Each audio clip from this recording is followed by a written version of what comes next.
ਸਲਾਮੁਅਲੈਕਮ ਜੀ ਚੌੜੀ ਸਾਹਿਬ। ਉਹ ਅੱਜ ਇੱਕ ਮੈਂ ਵੀਡੀਓ ਵੇਖੀ ਸੀ ਲਾਹੌਰ ਦੀ ਆਪਣਾ, ਤੇ ਉਹ ਕਾਲਾ ਜਿਹਾ ਹੀ ਉਰੇ ਉਹ ਨਵੀਦ ਨਾਮ ਹੈ ਨਾਲ, ਤੇ ਨਾਲ ਉਹ ਤਰਾ ਬਹਾਦਰ ਸੀ, ਤੇ ਕਰਦੇ ਹਨ ਪੇ ਚੌੜੀ ਸਾਹਿਬ ਜਿਹੜੇ ਨੇ ਸਿਆਲਕੋਟ ਤੋਂ ਬਾਹਰ ਹੀ ਨਹੀਂ ਨਿਕਲਦੇ। ਅਸੀਂ ਤਾਂ ਬੜਾ ਕਹਿੰਦੇ ਆ ਜੋ ਠੰਡ ਦਾ ਪਲੇਅਰ ਹੈ, ਤੇ ਇਹਦੇ ਬਾਰੇ ਤੁਸੀਂ ਕੀ ਆਪਣਾ ਦੱਸਣਾ ਚਾਹੋਗੇ ਅੱਜ?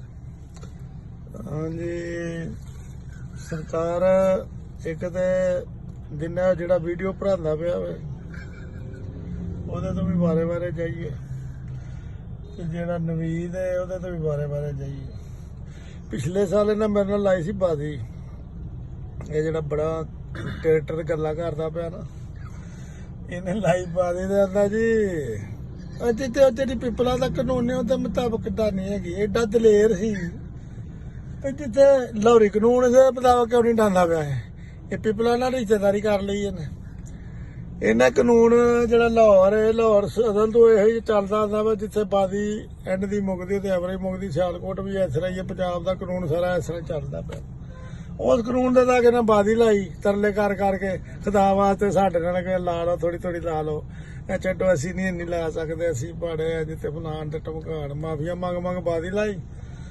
ਤੇ ਜਦੋਂ ਨੇੜੇ ਆਈ 2-3 ਮਹੀਨੇ ਰਹਿ ਗਏ, ਅਸੀਂ ਤੇ ਭਾਰਤੀ ਉਹ ਐਵਰੇਜ ਇੰਜ ਕਰਨੀ ਹੈ ਤੇ ਅਸੀਂ ਇੰਜ ਕਰਨੀ ਹੈ ਤੇ ਉਹ ਕਰਨੀ ਹੈ। ਇਹ ਨੱਸ ਗਏ, ਬਾਦੀ ਛੱਡ ਕੇ ਨੱਸ ਗਏ। ਮੇਰੇ ਨਾਲ ਵੀ ਲੱਗੀ ਸੀ, ਹਸਨ ਨਾਲ ਵੀ ਲੱਗੀ। ਪਹਿਲਾਂ ਤੇ ਉਹ ਨਵੀਦ ਸਾਹਿਬ ਬਾਦੀ ਤੇ ਉਹ ਨਾ ਉਹ ਜਿਹੜੀ ਲਾ ਕੇ ਨੱਸੇ ਦੇ ਉਹ, ਤੇ ਅੱਗੋਂ ਫੇਰ ਤੁਹਾਡਾ ਅਗਲੀ ਗੱਲ ਫੇਰ ਕਰਾਂਗੇ ਕਿ ਤੁਹਾਡੇ ਬਾਰੇ ਚ ਕੀ ਸੋਚਦੇ ਆ। ਤੇ ਨਾਲੇ ਜਿਹੜਾ ਗੁਜਰਾਲੇ ਦੀਆਂ ਗੱਲਾਂ ਸੁਣਾਉਣ ਦੇ ਅਬੂ ਬਕਰ ਉਹਨੂੰ ਬੇਈਮਾਨੀ ਕਰਦੇ ਆ, ਫੜਦੇ ਆ। ਪਤਾ ਹੀ ਤੈਨੂੰ ਵੀ ਪਤਾ, ਸਾਰੇ ਗੁਜਰਾਲੇ ਨੂੰ ਪਤਾ। ਗੁਜਰਾਲੇ ਵੀ ਬੈਨ ਲਾਇਆ, ਅਸਾਂ ਖਾਲੀ ਨਹੀਂ ਸੀ ਲਾਇਆ, ਗੁਜਰਾਲੇ ਪੂਰੇ ਸ਼ਹਿਰ ਨੇ ਉਹਦਾ ਬੈਨ ਲਾਇਆ। ਤੁਸੀਂ ਤੇ ਬੇਈਮਾਨ ਲੋਕ ਹੋ, ਏਡੇ ਵੱਡੇ ਬੇਈਮਾਨ ਜਿਹਦਾ ਕੋਈ ਸਾਰੇ ਇੱਕ ਪਿਆਰੇ ਪਿੱਛੇ ਤੁਸੀਂ ਕਬੂਤਰ ਨਜਾਇਜ਼ ਲੈ ਕੇ ਤੇ ਬੇਈਮਾਨੀ ਕਰਦੇ ਫੜੇ ਗਏ ਹੋ। ਏਡੇ ਵੱਡੇ ਤੁਸੀਂ ਪਲੇਅਰ ਹੋ, ਬੜੇ ਆਪਣੇ ਆਪ ਨੂੰ ਕੋਈ ਸਾਬਤ ਕਰਦੇ ਵੱਡੇ ਆ।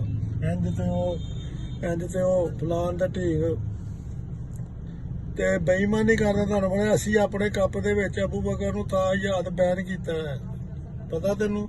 ਫੇਰ ਤੁਸੀਂ ਲਾਹੌਰ ਵੀ ਮਾਫੀਆ ਮੰਗਦੇ ਹੋ, ਸਾਡੀ ਛੱਤ ਖੋਲੋ।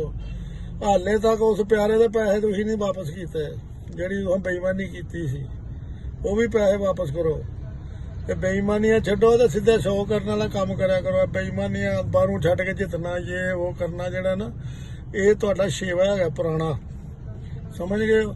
ਤੇ ਬਾਕੀ ਵੀਡੀਓ ਫਿਰ ਮੈਂ ਭਰਾਂਗਾ, ਮੈਂ ਬਾਹਰ ਨਿਕਲਣਾ ਕਿ ਅੰਦਰ ਨਿਕਲਣਾ, ਕਿ ਤੈਨੂੰ ਮੈਂ ਬਾਹਰ ਕੱਢ ਦਾਂਗੇ ਤੇ ਤੈਨੂੰ ਅੰਦਰ ਵਾੜਨਾ, ਫਿਰ ਦੱਸਾਂਗਾ ਤੈਨੂੰ। ਇਹ ਖੁੱਡ ਚ ਆਪਣਾ ਕਹਿੰਦੇ ਹਨ ਖੁੱਡ ਚ ਪਾਣੀ ਪਾਇਆ ਤੇ ਬਾਹਰ ਵਾੜਨਾ, ਫਿਰ ਦੱਸਾਂਗਾ ਤੈਨੂੰ। ਇਹ ਖੁੱਡ ਚ ਆਪਣਾ ਕਹਿੰਦੇ ਹਨ ਖੁੱਡ ਚ ਪਾਣੀ ਪਾਇਆ ਤੇ ਬਾਹਰ ਆਉਣ। ਇਹਦੀ ਖੁੱਡ ਚ ਇਹੋ ਜਿਹਾ ਪਾਣੀ ਪਾਵਾਂਗੇ, ਯਾਦ ਪਿਆ ਕਰੇਗਾ। ਅੱਗੇ ਪਾ ਕੇ ਆਇਆ ਨਾ ਲਾਹੌਰ ਖੁੱਡ ਚ ਪਾਣੀ, ਉਹ ਯਾਦ ਹੈ ਕਿ ਨਹੀਂ? ਉਹ ਖੁੱਡ ਚ ਪਾਣੀ ਪਾਇਆ ਤੇ ਤੂੰ ਅੰਦਰ ਹੀ ਉੱਥੇ ਉਸੇ ਖੁੱਡ ਚ ਫਿਰ ਵੜ ਗਿਆ। ਬਾਦ ਹੀ ਨਹੀਂ ਫੜੀ ਗਈ, ਏਡਾ ਤੂੰ ਭਲਵਾਨ ਹੈ। ਨਾਲੇ ਚੌੜੀ ਸਾਹਿਬ ਇੱਕ ਸਵਾਲ ਹੋਰ ਹੈ, ਇਹ ਆਪਣਾ ਕਹਿੰਦੇ ਨੇ ਸਿਆਲ ਦੇ ਠੰਡ ਦੇ ਪਲੇਅਰ ਨੇ ਤੇ ਆਪਣਾ ਬਾਹਰ ਨਹੀਂ ਨਿਕਲਦੇ, ਸ਼ਹਿਰ ਚੋਂ ਬਾਹਰ ਨਿਕਲਣ ਤੇ ਇਹਨਾਂ ਨੂੰ ਪਤਾ ਲੱਗਿਆ। ਇਹਦੇ ਨਾਲ ਦੁਬਈ ਬਾਦੀ ਲਾਈ ਸੋ ਮੇਰੇ ਨਾਲ, ਉੱਥੋਂ ਨੱਸ ਗਿਆ ਸੀ। ਉਦੋਂ ਮੈਨੂੰ ਕਹਿੰਦਾ ਤੁਸੀਂ ਨੱਸ ਗਿਆ, ਉਹ ਤੋਂ ਮਾਫੀ ਮੰਗ ਕੇ ਨੱਸ ਗਿਆ। ਇਹ ਮਾਫੀ ਦਿਓ ਜੀ, ਰਿਆਜ਼ ਦੀ ਗੱਲਾਂ ਪਿਆ ਕਰ। ਤੂੰ ਦੁਬਈ ਲਾ ਕੇ ਨੱਸ ਗਿਆ, ਤੂੰ ਬਾਹਰ ਕੀ ਨਿਕਲਣਾ ਤੇ ਅੰਦਰ ਕੀ ਨਿਕਲਣਾ। ਹੁਣ ਆ ਜਾ ਫਿਰ ਕੋਈ ਹਾਈ ਛੱਤ ਦੁਬਈ ਦੇ ਆ ਜਾਵੇ, ਉੱਥੇ ਟੁੱਟ ਚੱਲਨੇ ਆ, ਤੂੰ ਮੁਲਕੋਂ ਬਾਹਰ ਟੁੱਟ ਚੱਲਨੇ ਆ। ਇੱਥੇ ਨੂੰ ਛੱਡ ਤੂੰ ਪਾਕਿਸਤਾਨ ਨੂੰ, ਮੁਲਕੋਂ ਬਾਹਰ ਆਵੇ ਇਹਨੇ ਤੈਨੂੰ ਕਿਤੇ ਬਾਹਰ ਟੁੱਟ ਚੱਲੇ ਤੇ ਦੁਬਈ ਜਾ ਕੇ ਪਿੰਡ ਦਾ ਲੈਨੇ ਆ। ਇਹਨੇ ਜਗ੍ਹਾ ਪੁੱਤਰ ਬਣਦੇ ਤੇ ਪਹਿਲਾਂ ਤੂੰ ਜਿੱਦਾਂ ਮੈਂ ਤੈਨੂੰ ਸਾਹਮਣੇ ਹੋਣਾ, ਤੂੰ ਦੰਦੀਆਂ ਨਹੀਂ ਨਿਕਲਣ ਲੱਗ ਪੈਣਾ। ਮੇਰੀ ਆਵਾਜ਼ ਨਹੀਂ ਤੂੰ ਫੜਨ ਜੋਗਾ, ਤੂੰ ਕਰਨਾ ਕੀ ਹੈ? ਜਾ ਉਹਨਾਂ ਨਾਲ ਲਾ ਜਾ ਕੇ 25,000 ਜਾ ਕੇ ਪਿਪਲਾ ਲਾ ਤੇ ਫਲਾਣੇ ਦਾ ਲਾ, ਮਾਫੀਆ ਮੰਗ ਜਾ ਕੇ ਲੋਕਾਂ ਨਾਲ ਮਾਰੀਆਂ ਲਾਣੀਆਂ ਨੇ।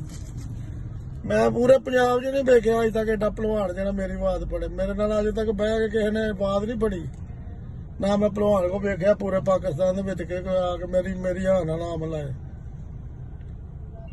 ਸਮਝ ਨਾ ਗੱਲ, ਇੰਨੇ ਜੋਗਾ ਨਹੀਂ। ਤਾਂ ਜਿਹੜੀ ਮਿੱਟੀ ਦੀ ਚੀਜ਼ ਮਿੱਟੀ ਹੋ ਕੇ ਰਿਹਾ, ਉਹ ਵੀ ਕਾਲੀ ਹੋ ਗਈ ਹੈ ਮਿੱਟੀ।